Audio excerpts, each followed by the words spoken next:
Hey, how's it going, everybody, and welcome back to the SFS channel. My name is Gavin, and today I've got my top waiver wire pickups and targets for Week 6 action. Week 5 is almost in the books, so we've still got Monday Night Football ahead of us.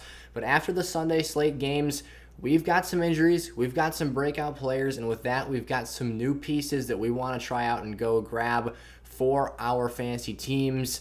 I'm not going to waste too much time before we get into today's video, but if you're new around here, make sure to click that subscribe button to join the SFS community. We're making the push for 3K subs this week, and if each and every single one of you guys clicks that subscribe button, if you haven't done so already, I'm sure we can reach that goal. So, with that being said, thanks for tuning in, you guys. Let's hit the intro and get straight in to our first must-add player.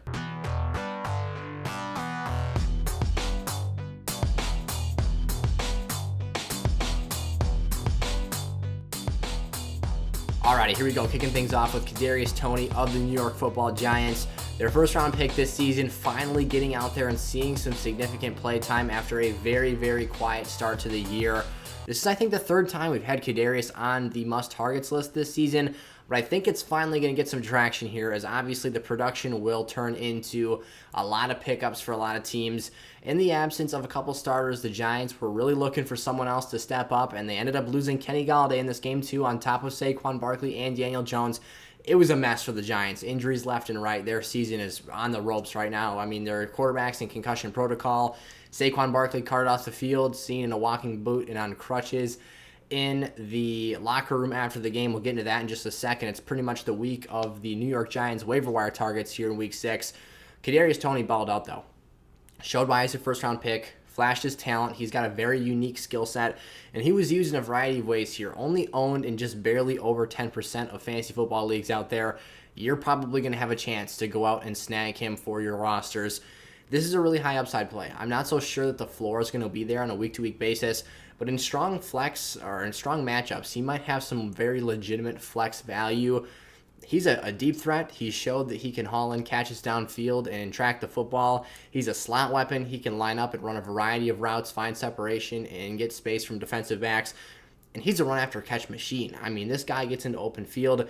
He's explosive. He can make defenders miss. He will put his shoulder down and run through players. I really like his game. I think that there's a lot of things headed here for him in the future. And if you can capitalize on the right matchups going forward, and if he can continue to grow upon his workload. Now, 13 targets is a lot to ask when you've got Darius Slayton out there and Sterling Shepard.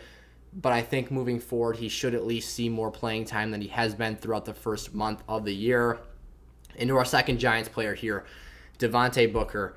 I said it. It was going to be the week of the Giants pickups. Saquon Barkley looks like he's going to miss some time. I briefly touched on it. He had a weird play where his ankle kind of bent backwards and then snapped back forwards. We're not entirely sure what the issue is, not sure what the time frame is, but he was carted off the field. And again, seen in a walking boot in the locker room after the game. It's got to be fairly substantial, fairly significant. Even if he's out a week, Devontae Booker is a worthwhile add. You're getting a starting running back for a National Football League team. That's going to give you some fantasy points here. Although the Giants' run blocking is not great, although their offensive line is not amazing, Devontae Booker can come out here and score points. 18.5 of them in half PPR scoring, only rostered in just under 4% of fantasy leagues, so a great opportunity to go out and target him here. Not the flashiest player in the world, but again, he's a very complete back, and I think that his ceiling is fairly capped here. But if you're desperate at the running back position, if you're on the ropes right now, one of the top players in the waiver wire order this week, Devontae Booker is likely going to be probably the top target for you on the waivers this week. Tim Patrick for the Denver Broncos.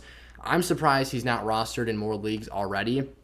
4 of the 5 weeks this season, he's got 10.5 or more fantasy points. This is a main product of Jerry Jeudy and KJ Hamler not being out there on the field, but he's been uber consistent. You're giving me an 80% floor rate right now with scoring 10.5 or more fantasy points. That's a weekly flex play. This offense needs a second passing threat outside of Courtland Sutton, and Tim Patrick's been that guy. I mean, the floor is great. It's been there, again, 80% of his first 5 matchups here this season. Only rostered in 29% of ESPN fantasy leagues. There's an opportunity to go snatch up a player who probably could start for a lot of needy rosters out there. Rondale Moore, again, not a player who is amazingly established or super firmly rooted in his offense at this point in time, but I still think he's worth rostering. He's only owned in 38% of leagues right now. And for a player this explosive, this dynamic, with this high of a ceiling tied to the quarterback that he's tied to in Kyler Murray, there's too much upside to let him just sit out there. Because come fantasy playoff season, come late in the year, weeks 12, 13, 14, 15, 16, you don't want to let your competition have this level of upside and playmaking ability on their own rosters. Go out, stash him on your bench.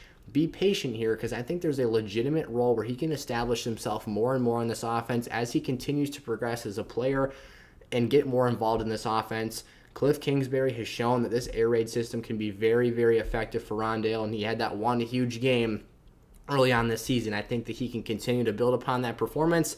Not terrible this week, 5 receptions on 6 targets for 59 yards, but again, the long-term growth and development is what we're looking for here, and I think by late in the season, in those December football games, Rondale could potentially be an X factor for a lot of league lineups out there. And then Amon Ra St. Brown. I think he's sort of establishing himself into the number 1 wide receiver role in this Lions offense. Now, take it for what it's worth. This doesn't mean that he's a weekly start. This doesn't mean that he's going to be some dominant fantasy wide receiver. I'd say that the ceiling is pretty low here. But what you're at least starting to see is floor value.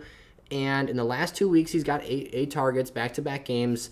Again, not someone who's going to come out here and score 15, 20 fantasy points. But if he can just slowly and steadily give you 8 to 12 points in half PPR formats as a flex play, you can use him in good matchups. You can use him situationally. And although the next best receiver on this team is literally a running back in DeAndre Swift, as teams are pretty much shutting TJ Hawkinson down right now, whether it's him just being banged up with injuries or them game planning for him in the passing game, someone else needs to step up, and Amon Ra St. Brown has been that guy so far this season, or at least the last 2 weeks. Quintez Cephas has also had some strong performances as well, but Amon Ra St. Brown outperformed him here in week 5.